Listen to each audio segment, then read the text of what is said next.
So I'm trying to process Malcolm Gladwell's theory on creativity, and this is what I have. And bear with me as I'm still working through it. But he was pointing out the two different creative types, right? The Bob Dylan, which was the person that was able to over and over again just create numerous works of art just at a completely rapid rate that it defies most people. And then you had what we've also discovered is we have a Leonard Cohen type part of our creativity, and that is the part where it's never good enough, where you have to self-critique, and essentially it's doing this. It's looking at yourself in the mirror. It is looking back at your old self, looking at your old mistakes, and really trying to critically think, why is this impacting me this way? Why is this demon chasing me? And I want to confront it now. The second you recognize that the demon's chasing you, the instinct becomes, I want to confront this demon now. And then poof, you're on to the next level. And then again, it's a repeated cycle, right? It's a repeated cycle over again. But you got to be calm. You tap into it, you come back. You tap into it, you come back. And I'm discovering too with talking, you have to kind of just keep going. And there's an art form for using your hands for motion, for moving your head, and just keeping the narrative structure going on. And just, you want to just keep going. That's important. And to bring it back to, so Malcolm Gladwell's theory is groundbreaking, essentially. Because it can be, both can be proven, right? You can have the Leonard Cohen voice, which tells you to be very careful, evaluate the work, and keep working on it. It's never going to be good enough. And then you have the Bob Dylan mentality, or the person inside you that literally just tells you to keep going no matter what, and just keep making stuff for other people. And it's a gift from God. And another thing, I'm very scattered here, but that Gladwell treaded on, which was brilliant, was that you can actually make the choice of choosing to believe in God. And I think that's a concept that's foreign to most people. I think what happens is that you project. So when you think about God, you're taught at a very young age, no matter what, you perceive what's right and what's wrong, and you start to formulate responses based on that. So like such as when you see your mom's eyes at you when you're mad, it's created this ultimate fear in you that I never want to do that again. So it's beneficial for the old self, right? Because it might prevent you as a child from venturing out into the street or going to that stranger's house that could kill you. So it prevents you from being killed as a kid. As it gets older though, here's the most important part that I found. Everything's the most important, right? As Howard Marks says, but for right now, and it's lost just like that. So when the thoughts come, let me try to retrain my thought. Creativity, Malcolm Gladwell. Well, I think the important thing is to keep going. And as you do, Gladwell's theory on God. And so you have the ability to choose to believe in God, right? And essentially, the way I've perceived it is that's believing in your new self, right? In psychological terms, it's passing out of the negretto. I believe that's how you pronounce it. I have to look it up, but that's what Carl Jung explained as the dark place that you go after your old self dies and your new self starts to form. And since with the starting of the new self comes a realization that comfort and reliance on the patterns of the old self are deadly to the organism. So what happens is a rapid response of over and over again, going into the blackness, going to the light, going into the blackness, and going into the light. But what I can tell you, and you have to be really careful with this, is that there is a light. And as I say that, you can see this beautiful sun up here. There is a light.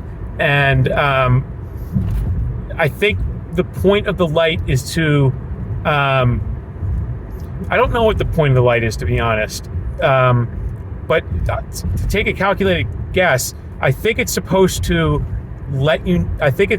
be a source of inspiration and a sign that there is ultimate goodness, right? So that you just don't pursue your carnal desires, right? Of sex, drugs, and the horrible things people do once they're in debauchery, right? You know, raping and pillaging and killing, it can really descend into bad things. So when you have a connection with the pure good, you realize that that's something to strive for, and you can actually start to formulate that pattern in your mind. And it's literally just like, I want to be free. Let me out. Let me out. I want to be free. You're out. Let me out. I want to be free. You're out. Let me out. You want to be free. You're out. I'm out. And then it's gone. And then you keep going. And you got to get back to the Malcolm Gladwell theory on God, right? Or maybe you've already addressed that. So what can happen is you start processing things a little bit too quickly. So it's good to, again, kind of call upon Leonard Cohen, right, to kind of self-critique a little bit, to say, is this presentable to the public world, right? Because essentially you have these shame mechanisms built in you, right, when in response to something. So like really sad things, like if someone gets arrested for doing something that they don't understand they did, you know what I mean? That could be like, domestic violence, or this could be stealing, right? There's impulses people have to react this way. And it's sad to think that these things govern us in that way. And as I say it, I can sense myself getting tired, but you look into the light, you keep going. What's another topic you could talk about to keep this interesting for yourself? Is, come on, think of the things, think of the breakthroughs that you've had. The new, all right, here we go. The new self doesn't want to attach to the breakthroughs.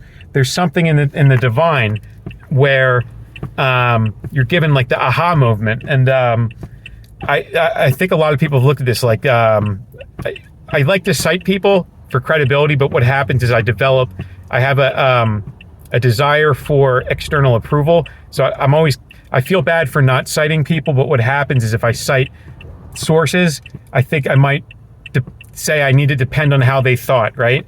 And when you depend on how someone thought, there's a pro and a con to it, right? You can embed them in your voice, right? Like imagine someone you look up to highly, and this could be like a singer, this could be a podcaster, a sports player. Imagine they became a voice in your head saying, never quit, just keep going.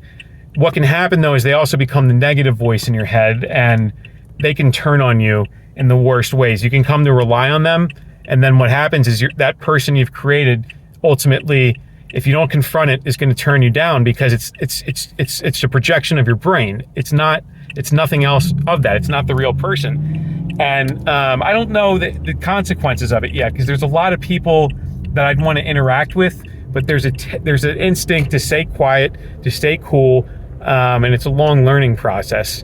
But what I was trying to say is, I think I got it from Dr. Peterson, where it's not an automatic, it's not like a trained response. You can't train yourself to get inspiration. I think you can train yourself to respond to or be attracted to the inspiration, so that it's something that you keep working on. And you have to almost recognize it when it comes, like, aha, that was a good idea. I want that feeling again. But don't become too addicted on that feeling, because then you're going to be pursuing over and over and over and over again in the circle. You'll end up just driving all over the place and in madness, in absolute madness. And this is when people, you know what I mean? The crazy people would be running around in the streets saying, I swear to God, I saw God, or I saw this. And then the response was, this person's a threat to the tribe. They're crazy. We got to kill them. And, it's not, I don't know if it's I don't know if it's the right thing or wrong thing.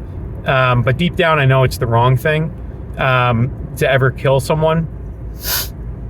And, it's a hard thing though to really think about and process when you're firing on all cylinders.